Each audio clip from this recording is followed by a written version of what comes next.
Well, this week, the United States authorized one of its largest arms packages yet for Ukraine. The $800 million worth of weapons is designed to help Ukraine in what's expected to be a large upcoming battle in eastern Ukraine. The question of whether to arm Ukraine is one that has challenged American policymakers for years. Ali Rogin has a look back at how recent presidents have dealt with that question and what lessons the Biden administration learned from them. As Ukraine's eastern Donbas region prepares for a renewed Russian offensive, the U.S. announced another transfer of weapons to Ukraine from its own reserves, this time including heavy weapons. They will be facing Russian forces that are familiar with the territory in that part of Ukraine.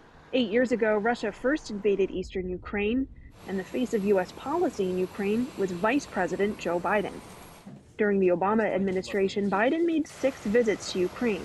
But before the invasion, he was focused on anti-corruption reform, democracy, and the so-called reset with Russia. We're working, as you know, Mr. President, to reset our relationship with Russia.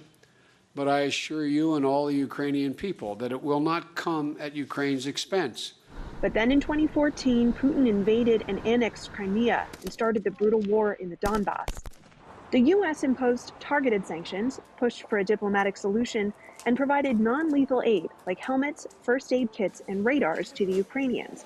But no lethal aid like weapons and ammunition, despite President Petro Poroshenko's pleas to Congress. Please understand me correctly. Blankets, night vision goggles are also important, but one cannot win the war with the blankets. Alina Polyakova is the president and CEO of the Center for European Policy Analysis, a Washington-based think tank. The Obama administration wasn't willing to go into the so-called lethal aid category because the fear was that there would be a provocation of Russia to do something even more escalatory in Ukraine. The Pentagon did start training Ukrainian soldiers in 2015. In an exit interview with The Atlantic magazine, Mr. Obama said Ukraine, quote, is going to be vulnerable to military domination by Russia no matter what we do, and that there's always going to be some ambiguity on U.S. policy there. It's an honor to be with you. Donald Trump brought a different sort of ambiguity. While he embraced Putin, his administration armed Ukraine, selling Kyiv hundreds of Javelin anti-tank missiles in 2018. The next year, Ukraine was set to receive almost $400 million in military aid, including money for more weapons. But Trump blocked it, sparking the events that led to his first impeachment. In a July 2019 call, newly elected President Volodymyr Zelensky said Ukraine was, quote, almost ready to buy more javelins. Trump responded, I would like you to do us a favor, though, asking Zelensky to investigate his presumed presidential challenger Biden and his son Hunter, who'd had business in Ukraine. Trump and his aides defended the hold. We do that all the time with foreign policy. Top officials said that was not true, like William Taylor, who served as ambassador to Ukraine under the previous 3 presidents. I and others sat in astonishment. In an instant, I realized that one of the key pillars of our strong support for Ukraine was threatened. The hold was lifted in September 2019, and Ukraine received the funding. Alina Polyakova says policy-wise, Ukraine benefited from the Trump years. The Trump administration signed off on these Javelin anti-tank systems that the Obama administration drew a red line on. And the response from Russia was really not a peep. The considerable Washington fallout was mostly political. To defend Trump, his lieutenants and allies made Ukraine a scapegoat. Would that money get to the right place, or would there be corruption in Ukraine and the money wouldn't flow to the mission that it was intended for? Once he returned to the White House in the top job, Mr. Biden continued providing lethal aid, announcing a new $60 million package during Zelensky's first visit in September 2021, including more javelins. Good to see you again. As Russia's military massed on Ukraine's border, Biden tried diplomacy. He held a virtual summit with Putin in early December and reportedly delayed providing another $200 million worth of military aid until the end of the month. Dustin Walker is a defense expert with the American Enterprise Institute, a conservative policy organization. What we saw in the run-up to the conflict in Ukraine is the Biden administration, I think, operating under the mistaken belief that military power and diplomacy came at the expense of one another.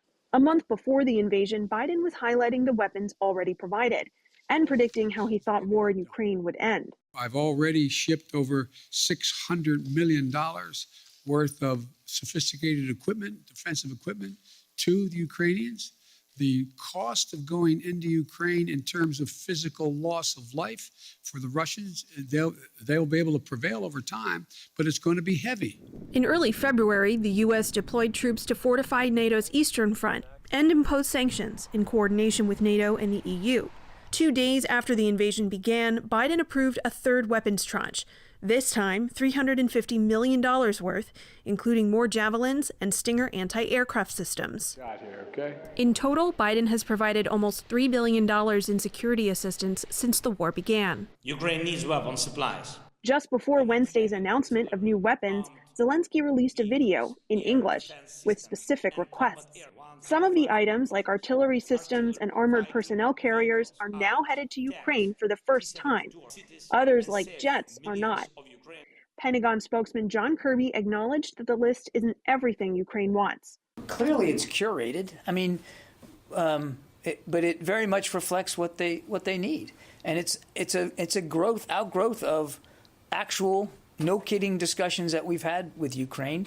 The U.S. says the aid will get to Ukraine quickly, but Ukrainian officials say the decisions to send them are taking too long, as Foreign Minister Dmytro Kuleba told NewsHour special correspondent Simon Ostrovsky. We get everything, but the time between the initial question that we asked and the moment when we get it is wasted. Mr. Biden is mindful of that criticism, says Dustin Walker. As the conduct of the war has continued, the Biden administration has sort of expanded its willingness to do more. You're seeing that in terms of the pace and scope of weapons deliveries in Ukraine. Today's American policy towards Ukraine is much different than it was in 2014. Its effectiveness is getting tested every day of this war. For the PBS NewsHour, I'm Ali Rogin.